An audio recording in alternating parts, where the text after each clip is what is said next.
जय माता दी दोस्तों, हमारे चैनल में आप सभी का स्वागत है। आज हम आपको सुनाने जा रहे हैं शुक्रवार व्रत कथा। शुक्रवार के दिन माँ संतोषी का व्रत पूजन किया जाता है। इस पूजा के दौरान माता की आरती, पूजन, अंत में माता की कथा सुनी जाती है।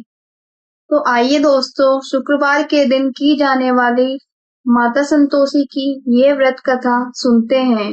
एक बुढ़िया थी, उसके 7 बेटे थे। 6 कमाने वाले थे जबकि एक निकम्मा था। बुढ़िया 6 बेटों की रसोई बनाती, भोजन कराती और उनसे जो कुछ जूठन बचती वे 7वें को दे देती। एक दिन वह पत्नी से बोला, देखो मेरी माँ को मुझ पर कितना प्रेम है। वह बोली, क्यों नहीं, सबका जूठा जो तुमको खिलाती हैं। वह बोला, ऐसा नहीं हो सकता, मैं जब तक आंखों से ना देख लूं मान नहीं सकता। बहू हंसकर बोली, देख लोगे तब तो मानोगे। कुछ दिन बाद त्योहार आया। घर में 7 प्रकार के भोजन और चूरमे के लड्डू बने।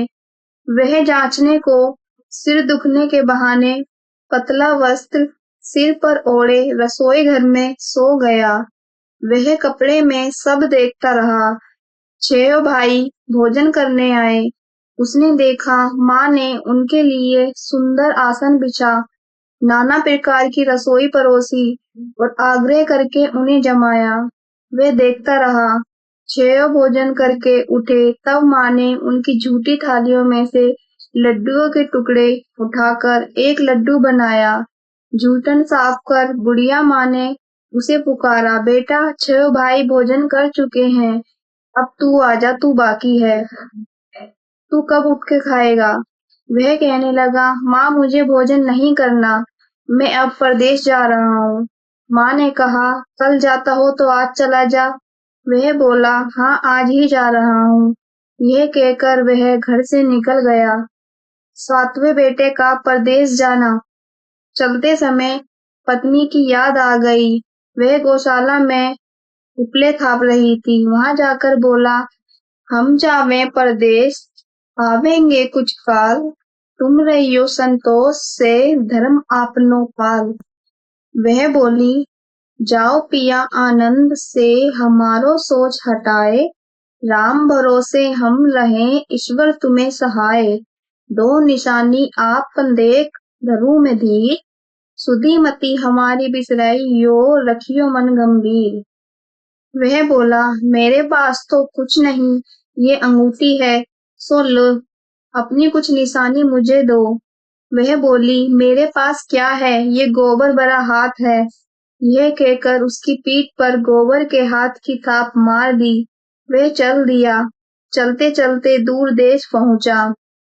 परदेश में नौकरी। वहां एक साहूकार की दुकान थी। वहां जाकर कहने लगा, भाई मुझे नौकरी पर रख लो। साहूकार को जरूरत थी, वह जा रहा था। लड़के ने पूछा, तनख्वाह क्या दोगे? साहूकार ने कहा, काम देखकर दाम मिलेंगे। साहूकार की नौकरी मिली। वह सुबह 7 बजे से 10 बजे तक की नौकरी बजाने लगा। कुछ दिनों में दुकान का सारा लेन देन, हिसाब किताब, ग्राहकों को माल बेचना, सारा काम करने लगा। साहूकार के 7-8 नौकर थे, वह सब चक्कर खाने लगे। यह तो बहुत होशियार बन गया। सेठ ने भी काम देखा और 3 महीने में ही उसे आधे मुनाफे का हिस्सेदार बना लिया। वह कुछ वर्ष में ही नामी सेठ बन गया और मालिक सारा कारोबार उस पर छोड़कर चला गया। इधर उसकी पत्नी को सास ससुर दुख देने लगे। सारी गृहस्थी का काम करा के उसे लकड़ी लेने जंगल में भेजते। इस बीच घर में आटे से जो भूसी निकलती, उसकी रोटी बनाकर रख दी जाती और फूटे नारियल की नारेली में पानी। एक दिन वह लकड़ी लेने जा रही थी। रास्ते में बहुत सी स्त्रियां संतोषी माता का व्रत करती दिखाई दी। वह वहां खड़ी होकर कथा सुनने लगी और पूछा, बहनों तुम किस देवता की पूजा करती हो और उसके करने से क्या फल मिलता है? यदि तुम इस व्रत का विधान मुझे समझाकर कहोगे तो तुम्हारा बड़ा एहसान मानूंगी। तब उनमें से एक स्त्री बोली, सुनो, ये संतोषी माता का व्रत है। इसके करने से निर्धनता, दरिद्रता का नाश होता है और जो कुछ मन में कामना हो सब संतोषी माता की कृपा से पूरी होती है। तब उसने उससे व्रत की विधि पूछी। वे भक्तिनी स्त्री बोली, 1.25 आने का गुड़ चना लेना, इच्छा हो तो 5.25 आने का लेना या 1.25 रुपए का भी सहूलियत के अनुसार लाना। बिना परेशानी और श्रद्धा व प्रेम से जितना भी बन पड़े सवाय लेना।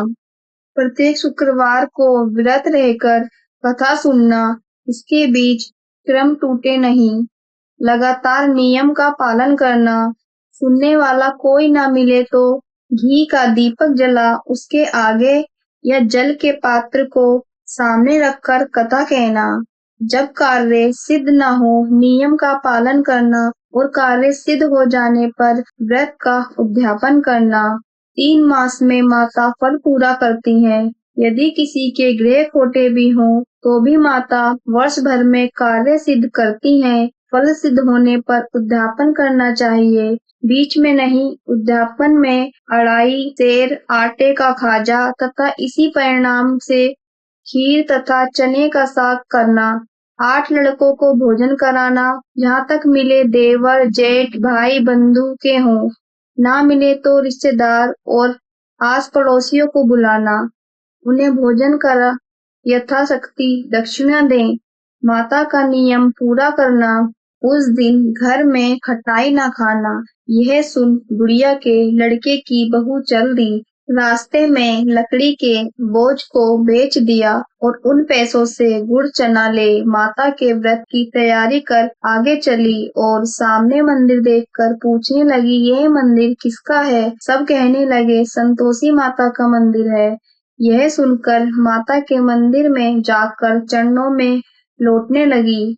दीन हो विनती करने लगी, माँ मैं निपट अज्ञानी हूँ, व्रत के कुछ भी नियम नहीं जानती, मैं दुखी हूँ। हे माता जगत जननी मेरा दुख दूर कर, मैं तेरी शरण में हूँ। माता को दया आई। एक शुक्रवार बीता कि दूसरे को उसके पति का पत्र आया और तीसरे शुक्रवार को उसका भेजा हुआ पैसा आ पहुँचा। यह देख जेठ जेठानी मुंह सिकोड़ने लगे, लड़के ताने देने लगे।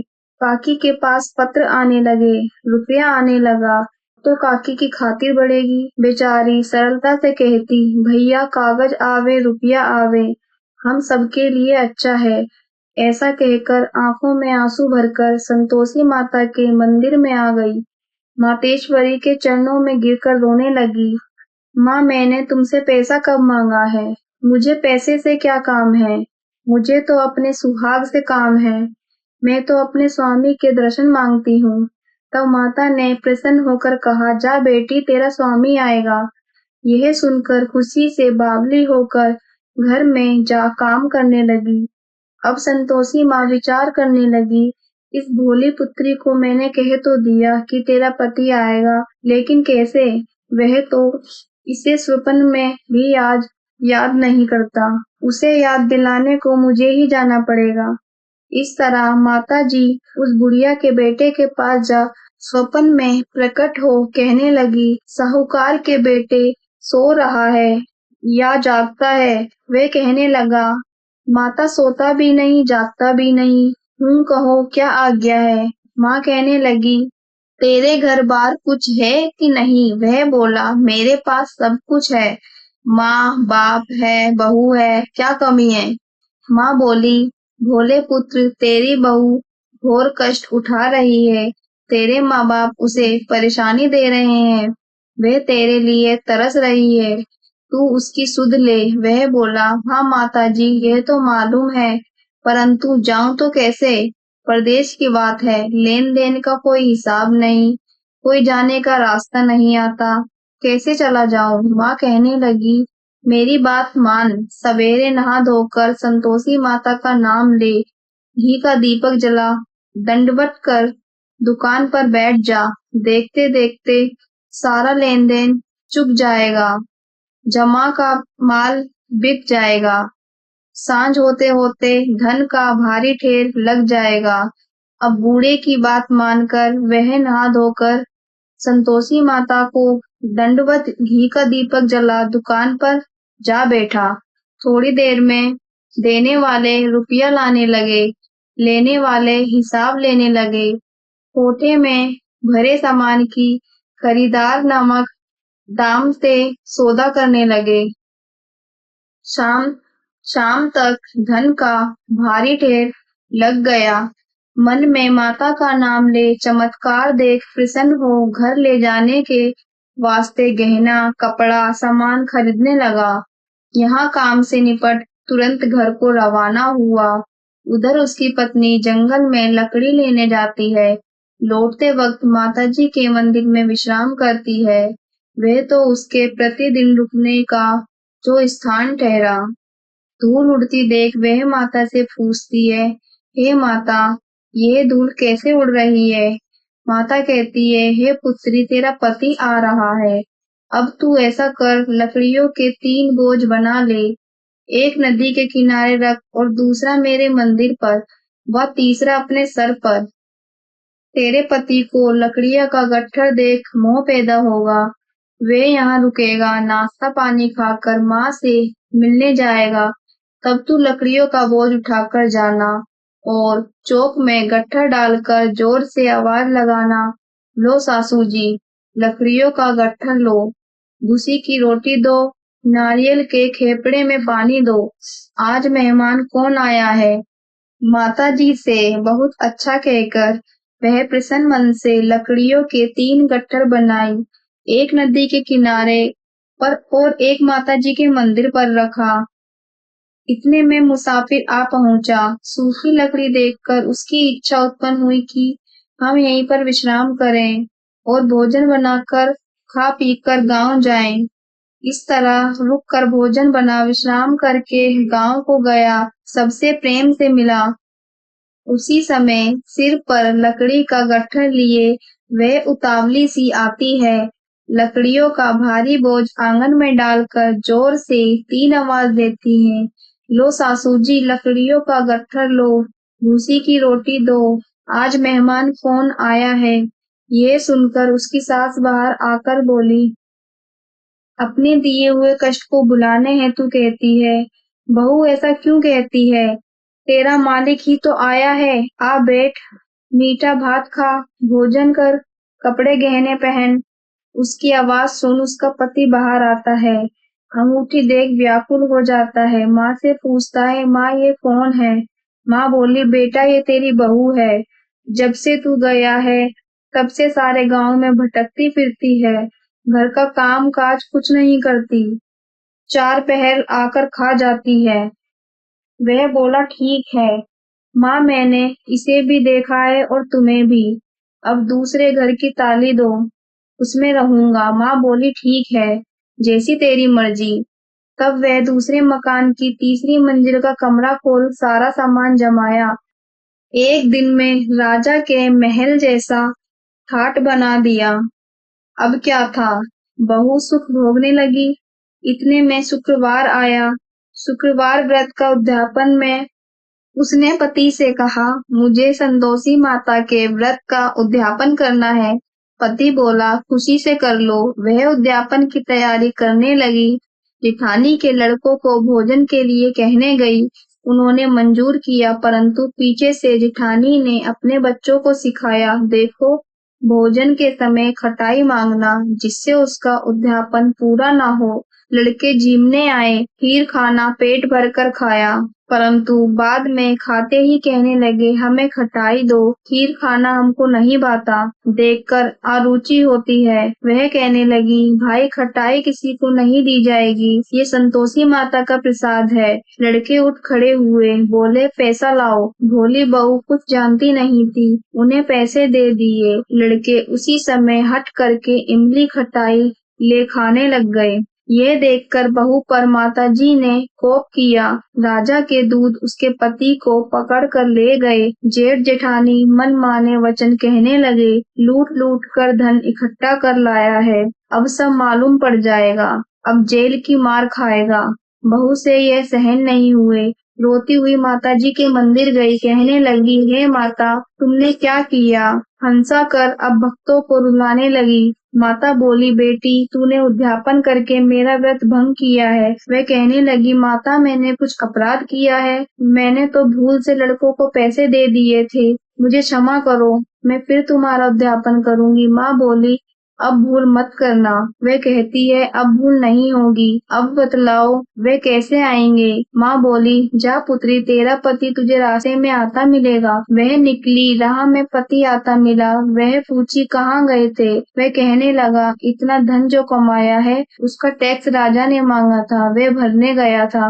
वह प्रसन्न हो बोली, भला हुआ, अब घर को चलो, कुछ दिन बाद फिर शुक्रवार आएगा। वह बोली, मुझे फिर माता का उद्यापन करना है। पति ने कहा, करो। बहू फिर जेठ के लड़कों को भोजन को कहने लगी। जेठानी ने एक दो बातें सुनाई और सब लड़कों को सिखाने लगी, तुम सब लोग पहले ही खटाई मांगना। लड़के भोजन से पहले कहने लगे, हमें खीर नहीं खानी, हमारा जी बिगड़ता है, कुछ खटाई खाने को दो। वह बोली, खटाई किसी को नहीं मिलेगी, आना हो तो आओ। वह ब्राह्मण के लड़के लाकर भोजन कराने लगी। यथाशक्ति दक्षिणा की जगह एक एक फल उन्हें दिया। संतोषी माता प्रसन्न हुई। माता की कृपा होते ही 9वें मास में उसके चंद्रमा के समान सुंदर पुत्र पैदा हुआ। पुत्र को पाकर प्रतिदिन माताजी के मंदिर को जाने लगी। माँ ने सोचा, ये रोज आती है, आज क्यों न इसके घर चलूं। ये विचार कर माता ने भयानक रूप बनाया।